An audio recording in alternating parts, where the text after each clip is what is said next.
Hello, magandang hapon po sa inyong lahat. Ito na naman po ang Kapatagan Farming Adventure.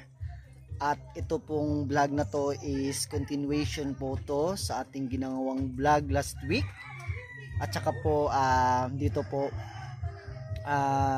kinacover po natin yung ating inahin na manok na nagsimulang mangitlog, naglimlim at saka napisa yung mga manok.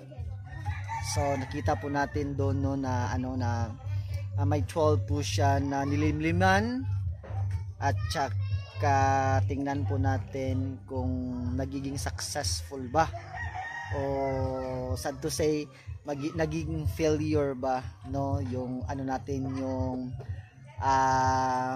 journey natin sa ating first batch na manok na mangitlog. So samahan nyo po ako. So antabayanan po ang lahat ng pangyayari. I'm sure po na may matutunan po tayo dito. Disclaimer lang po, ako po ay hindi professional at hindi din po ako veterinaryo. May kaunting experience lang po, kaalaman sa pagmamanukan, no? Kasi almost 2 years na po tayong namamanukan at saka dumaan na po tayo sa mga pagpisa ng mga itlog, pag-aalaga ng mga sisiw, pag-aalaga ng mga heritage chickens. At saka ngayon nga po is tingnan po natin kung ano bang nangyari sa ating mga manok na lilimliman ng ating inahin. So without further ado, kung pwede lamang po ipaki-like ang video na to at saka paki-subscribe na din at paki-hit ng notification bell para updated po tayo sa mga upcoming videos natin. Okay, let's go!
As you know po, dito po naglimlim yung inahin natin na puti, no?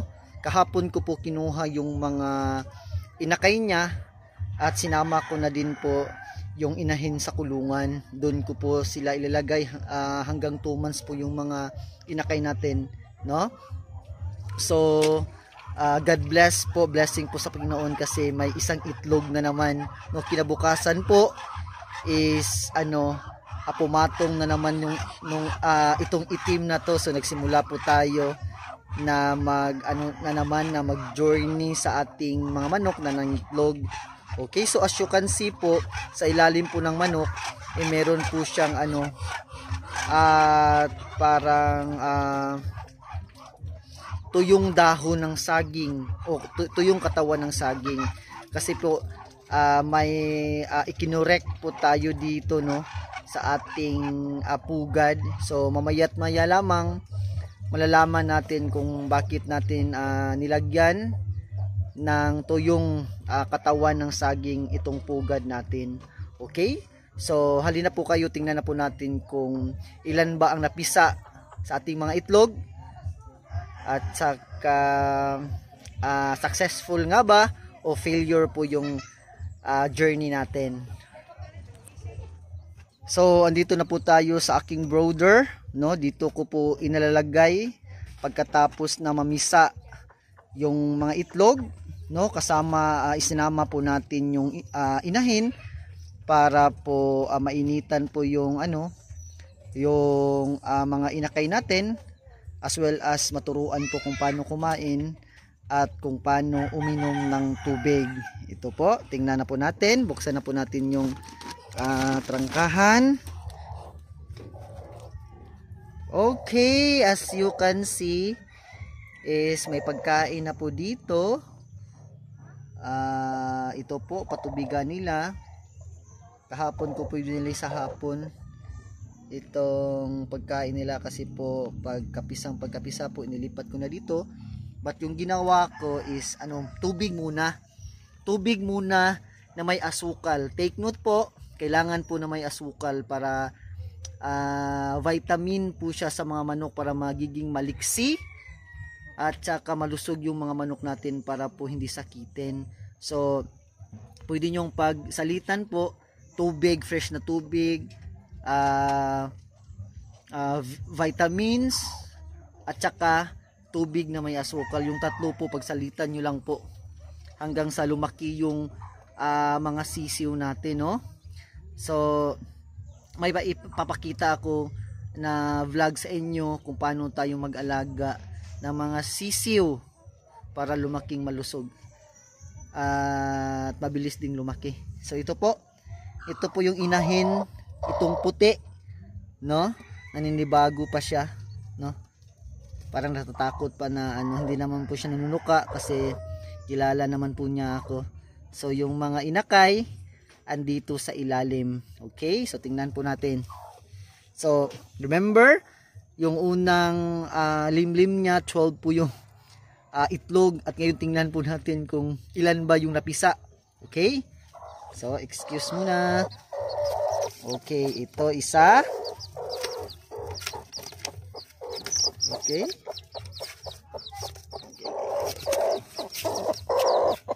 Okay. So ito po, sad to say po, dalawa lang po yung napisa out of 12, no?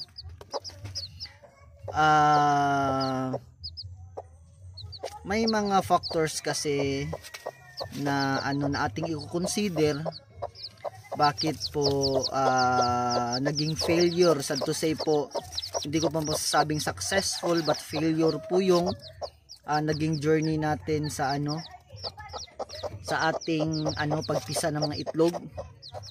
So alam naman po natin na sa failure po tayo mag-grow, sa failure po tayo mag-learn, at sa failure po doon po tayo humuhugot ng lakas, no? So isa-isahin po natin kung ano pong nangyari, kung bakit dalawa lang po yung napisa out of 12 eggs, no? Okay, sige po. So ano nga ba po ang nangyari? Bakit dalawa lang po yung napisa, na successful na napisa out of 12 eggs natin? So ito po, unang-una, yung manok po natin, first time lang po niyang maglay ng eggs, no? So malaking factor din po yan kasi po parang yan do or die kumbaga sa laro, no? Hindi natin masisiguro na na magaling na yung magaling nang maglimling ang manok.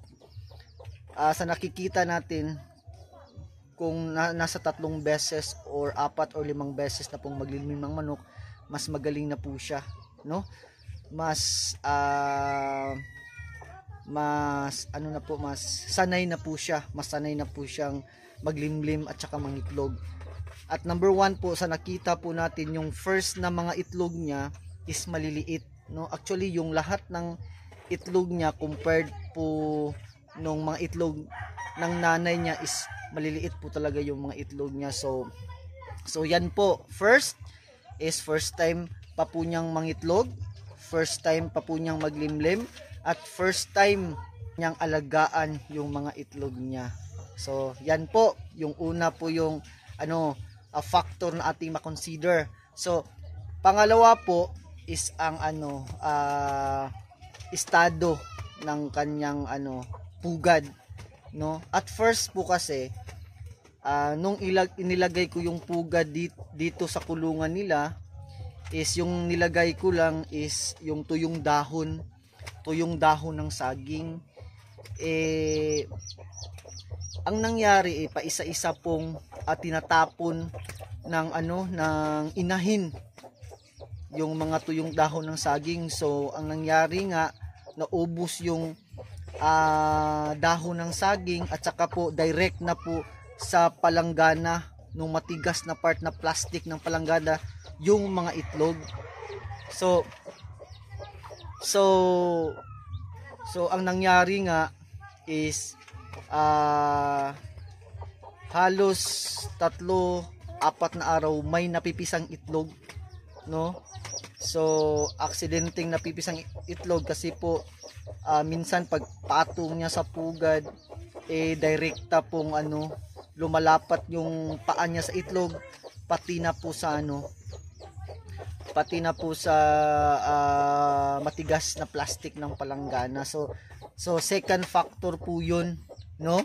Second factor po yun. So ang pangatlo sa nakikita ko is kailangan po talaga na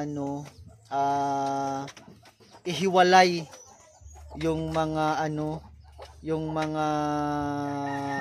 ihiwalay siya sa makasama niyang manok, kasi po nadidisturbo siya minsan po ng mga kapatid niya, pati yung lalaking manok nadidisturbo siya. So kailangan po na mag-isa lang po siya at makapag-focus po siya sa paglilimlim ng mga itlog. So so far yun lang po yung nakita natin. Una, yung first time lang po niyang mangitlog, hindi niya po pa alam kung paano magdala ng mga itlog. Ikalawa po yung estado ng pugad niya, yung forma ng pugad niya, kailangan malambot po yung ilalim para pag madaganan niya po yung itlog, parang parang hindi siya mabibiyak. At pangatlo po, dapat ibakod po natin siya sa iba pag magsimula na po siyang maglimlim sa mga itlog. So ngayon po, ipapakita ko na po sa inyo kung ano po yung ginawa natin kaninang umaga para po magiging safe po sa susunod yung itlog natin. Okay? Ito na nga po, no? Sa nakikita nyo, may tuyong katawan ng saging po yung kulungan natin. At as you can see din po, kanina isa lang, but ngayon 2 na po yung itlog. No, safe na po yung itlog natin. Bale, palagay ko hindi na to mapipisaan kasi po malambot na po yung ilalim ng itlog, no? Okay, yan po yung ginawa natin. So sa susunod po, pag magsimula na pong maglimlim yung manok, ililipat na po natin yung pugad niya malayo sa kanyang mga kapatid, no? Kasi po tingnan nyo po ano yung ginawa yung isa, no? Pagkatapos ng mangitlog, pag alis ng itlog is may bumubulabog na naman itong isa. Iwan ko lang kung mangitlog din to, no? Kasi magkapatid lang po sila. So sige po, tingnan po natin. Okay,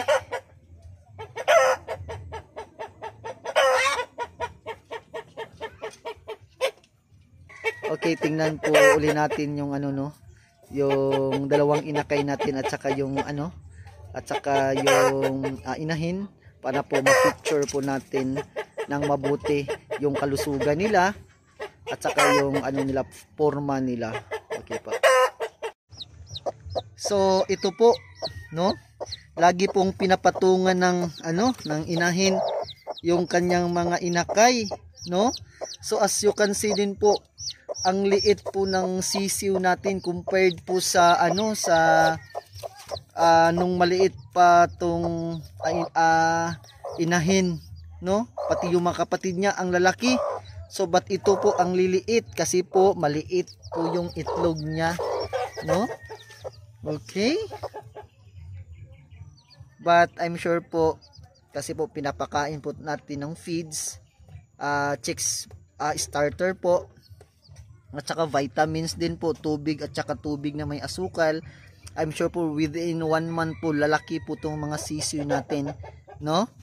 Kailangan lang po take note po, after 2 weeks po, so simulan na po nating i-deworm po yung mga sisiw natin, kasama din po yung yung inahin, no?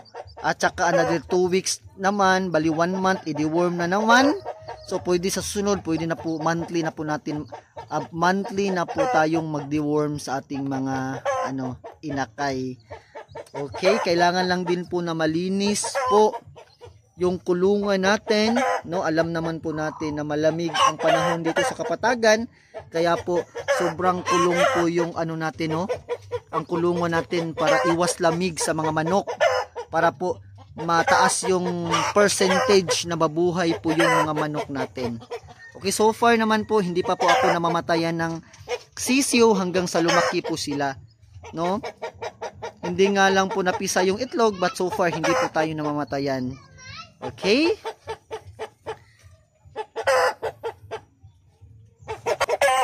So, yan lang po muna yung vlog natin ngayon. Journey po sa pangingitlog at pagpisa po ng mga inakay natin from its inahin, no? Sad to say po, failure po talaga yung nangyari, no?